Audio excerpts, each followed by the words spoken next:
ప్రజాపాలన ప్రగతి ప్రణాళిక 99 రోజుల కార్యక్రమంలో భాగంగా విద్యా వారోత్సవాలు జరిపింది రాష్ట్ర ప్రభుత్వం. మొన్న 11వ తేదీ నుంచి 17వ తేదీ వరకు వారం రోజుల పాటు విద్యా వారోత్సవాలు నిర్వహించింది. సో విద్యా వారోత్సవాల జరపడం వల్ల విద్యా వ్యవస్థకు, విద్యారంగానికి, ముఖ్యంగా ప్రభుత్వ బడులు, ప్రభుత్వ కళాశాలలు, డిగ్రీ కాలేజీలు విద్యార్థులకు ఏమైనా మేలు జరిగిందా? సో వారోత్సవాల నిర్వహణ కారణంగా ఎవరికి మేలు జరిగింది? ఇట్లాంటి అన్ని అంశాలు మనతో పాటు మాట్లాడడానికి ఎస్టీయు మాజీ అధ్యక్షులు భుజంగారావు సార్ మనతో పాటు ఉన్నారు. సార్ నమస్కారం. సార్ పాల్గొన్నారా సార్ విద్యా వారోత్సవాలు చూసారా? ఒక చెప్పుకోవడానికి డాంబికంగా కనబడ్డ తప్ప విద్యా వారోత్సవాల్లో ప్రణాళికలో ఒక నిర్దిష్టమైన ఎజెండా, అచీవ్మెంట్ పర్పస్గా కనబడలేదు. కార్యక్రమాల్లో కూడా సాధించిన ప్రగతి గొప్పగా ఏమీ లేదు. ప్రజాపాలన ప్రగతి ప్రణాళిక 2.5 సంవత్సరాలు కావచ్చింది, దాటిపోయింది. ప్రజాపాలన ఎక్కడ కనబడలేదు, ప్రగతి మొత్తం కుంటుబడింది.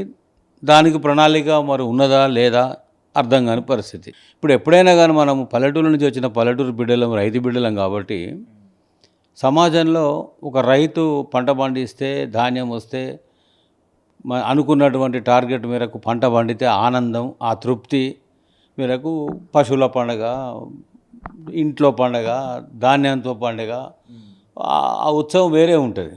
ఇవాళ విద్యా వారోత్సవం అని చేసారు, అంటే వారం రోజుల పాటు ఉత్సవాలు చేసుకుందామని.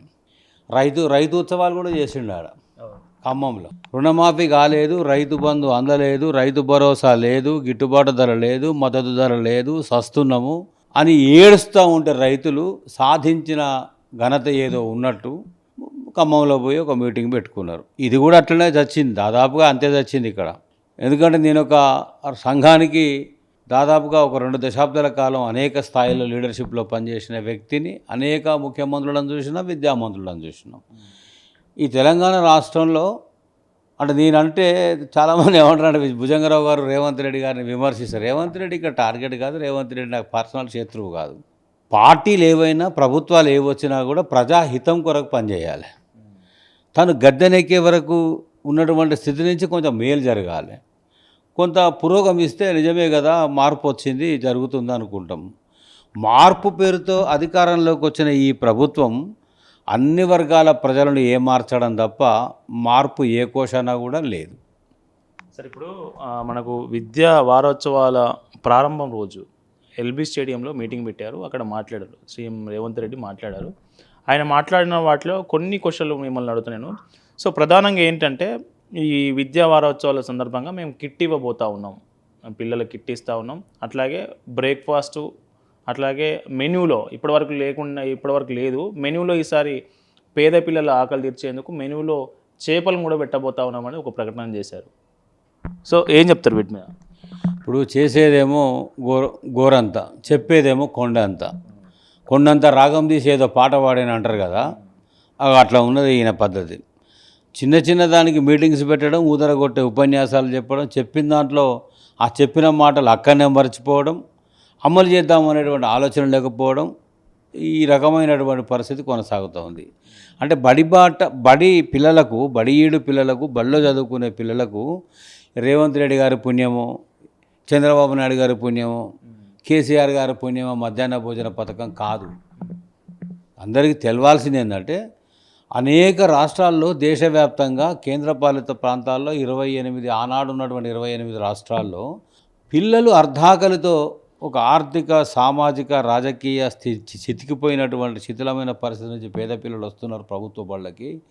తినకుండా కడుపు మార్చుకొని పాఠశాలలకు వస్తారు, విద్యపైన కేంద్రీకరణ చేయలేరు, విద్యాబోధన లక్ష్యాలు కుంటుపడుతున్నాయి. మీరు వాళ్ళకి మధ్యాహ్న భోజనం పెట్టాలి. ఈ దేశ సంపద, దేశం యొక్క వచ్చేటువంటి నిధులన్నీ కూడా పేద పిల్లలకు విద్య కొరకు, జాతిని నిర్మించేటువంటి జాతి భవిష్యత్తును వాళ్ళపైన ఆధారపడింది అన్నప్పుడు sound mind in sound body ఉండాలి కదా. మరి సౌండ్ బాడీ ఉండాలంటే ఒక న్యూట్రిషియస్ ఫుడ్ అందించాలి కదా. కనీసం వాళ్ళకి మధ్యాహ్న భోజనం అన్నా పెట్టండి అని సుప్రీంకోర్టు అనేక సార్లు మొట్టికాయలు వేసినాక మన ఉమ్మడి రాష్ట్రంలో ఆనాడు చంద్రబాబు నాయుడు ముఖ్యమంత్రి ఉన్నటువంటి కాలంలో మధ్యాహ్న భోజన పథకం ప్రారంభమైంది. అది కంటిన్యూషన్లో వచ్చింది. టీఆర్ఎస్ 10 సంవత్సరాల కాలంలో ఈ డ్వాక్రా, ఇది వంట చేసేటువంటి గ్రూపులకు సకాలంలో బిల్లులు, మెనూ రేట్లు చాలా వరకు పెంచాల్సి ఉండే, కానీ కొంత మేరకు పెంచినప్పటికీ కూడా అందాల్సినటువంటి బిల్లులు కాస్త వెనుక ముందైనా సకాలానికి బిల్లులు వచ్చినాయి. వంట చేసే వాళ్ళకి ఏముంటుందండి, పల్లెటూళ్ళలో వంట చేస్తే లక్షలు వేలే మిగలవు. అదొక రకమైనటువంటి సేవ. కూలికి పోయేటువంటి జనం అక్కడికి పోకుండా పిల్లలకు వండి పెట్టి వాళ్ళకి ఇంత భోజనం అందిస్తారు. హైదరాబాద్ లాంటి నగరంలో నాంది ఫౌండేషన్ వాళ్ళు ఎప్పుడో అర్ధరాత్రి వంట వండి వాడు తీసుకొచ్చి స్కూల్కి పెట్టే వరకు మధ్యాహ్నం 11, 12 అవుతుంది. ఆ భోజనం పిల్లలు తినాల్సిన పరిస్థితి. పల్లెటూళ్ళలో ఫ్రెష్ ఫుడ్. అట్లా వాళ్ళకు బిల్స్, మెనూ రేట్లు, బిల్లులు సకాలానికి అందిస్తే మేము వంట చేసి పెట్టడానికి ఇబ్బంది ఏమి ఉండదు. ఇవాళ రేవంత్ రెడ్డి గారు కొత్తగా వచ్చి ఏదో లేని మెనూని అందిస్తున్నా, చేపలు పెడతా, చేపలు నువ్వు చెప్పడం కాదు, వారానికి ఒకసారి మాంసాహార కృతులు ఉన్నటువంటి బి విటమిన్ ఫుడ్ పెట్టాలని చెప్పేసి కోర్టు నిర్దేశించింది.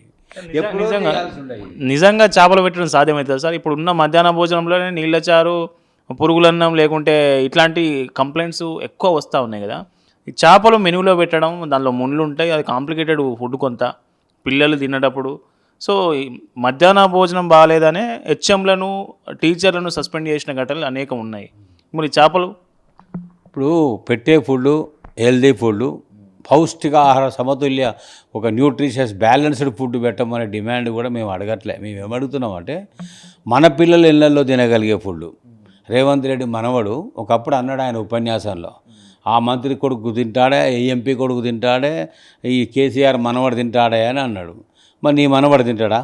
ఇలా మధ్యాహ్నం భోజనంలో పెట్టేటువంటి ఫుడ్ గురుకులాలు, రెసిడెన్షియల్ వాటిల్లో బాసర ఐఐటి, IIITలో పెట్టేటువంటి ఫుడ్ అనేక రకాలైనటువంటి ఆరోగ్యం దెబ్బతిని ఫుడ్ సరిగా లేక కుళ్ళిపోయింది, పాచిపోయింది.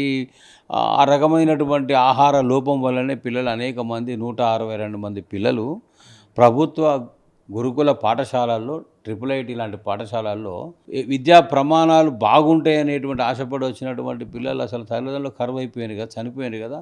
మరి అట్లాంటి కాడ ఇవ్వాల రేవంత్ రెడ్డి గుర్తు చేసుకోవాలి. నేను ఇవన్నీ కూడా ఉపన్యాసంలో డైలాగులన్నీ బాగా కొట్టినా, మరి నిజంగా కూడా అక్కడ పెట్టేటువంటి ఫుడ్ నేనేదో నా మనవడు తింటాడా, తినగలుగుతాడు అనేటువంటి స్థాయి ఆలోచించుకుంటే నువ్వు ప్రత్యేకంగా చేపలు పెట్టక్కర్లేదు. ఏది మన KFC లాంటి లెగ్ పీసులు పెట్టమని మేము అడగట్లేదు. మేము ఏమడుగుతున్నామంటే రుచికరమైన, శుచికరమైన, ఆరోగ్యవంతమైన సమతుల్య ఆహారము, న్యూట్రిషియస్ ఫుడ్ను సకాలానికి పిల్లలకు అందించండి. మెనూ రేట్లు పెంచండి. వంట చేసి పెట్టేటువంటి వాళ్ళకు సకాలానికి బిల్లులు పేమెంట్ చేయండి. చేస్తే వాళ్ళు తింటారు. ఎట్టుందంటే తరచేతిలో స్వర్గం చూపించినట్టుంది.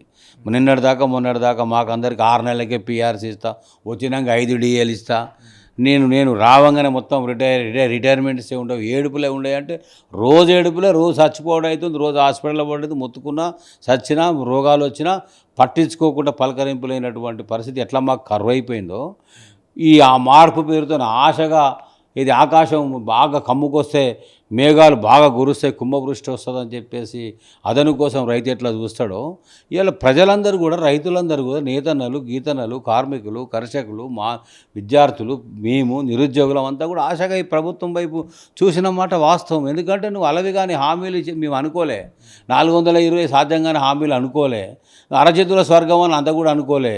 ఏదో కొత్త దారి వేస్తుడు, కొత్త పాట వేస్తున్నాడు. అబ్బా ఈ తిన్నదంతా కూడా మంచిగానే ఉంది, కానీ ఇంతకంటే బాగా రెట్టింపుగా వస్తుందని ఆశపడ్డాం కదా. ఆశపడ్డ వాళ్ళ నోట్లలో మన్నుబడింది. అరచేతుల స్వర్గం చూపించి మోసం చేసినట్టుగా ఉండకుండా, అయ్యా రేవంత్ రెడ్డి గారు చేపలు పెడతా, నేను మటన్ పెడతా, నేను చికెన్ పెడతా అనేటువంటిది కాకుండా మీరు పెట్టినాడు పెడతారు, కానీ ముందు ఆశలు కల్పించి పిల్లలకు ఇది చేయకండి. ఎక్కడనండి ఉన్న GOMS నెంబరు ఫీజు రియంబర్స్మెంట్ అందకుండా చేసి, పిల్లల్ని చదువుకోకుండా దూరం చేసి, రోడ్డు మీద పడేసి, ఫీజు రియంబర్స్మెంట్ లేకుండా GOMS నెంబర్ 7 తీసుకొచ్చి ముందు మీరు అడ్మిషన్ తీసుకోండి, మీరు ఫీజు కట్టుకోండి, డైరెక్ట్ ట్రాన్సాక్షన్ మీకు బ్యాంక్ ట్రాన్సాక్షన్ BOT చేస్తాను, డైరెక్ట్ ట్రాన్సాక్షన్ చేస్తాం మీ అకౌంట్లో, కానీ మాయమాటలు చెప్పుకుంటా ఉన్న ఫీజు రియంబర్స్మెంట్కి మంగళమ్మ అన్న ఈ రేవంత్ రెడ్డి ఈయన చెప్పే మాటల్లో ఎవరైనా నమ్ముతారా? నేతి బీరకాయల నెయ్యి ఎంత ఉంటుందో రేవంత్ రెడ్డి చెప్పే మాటలు నిజాయితీగా అంత ఉంటుందని అందరికీ అర్థమైపోయింది. ఇలా నమ్మే పరిస్థితి ఏం లేదండి.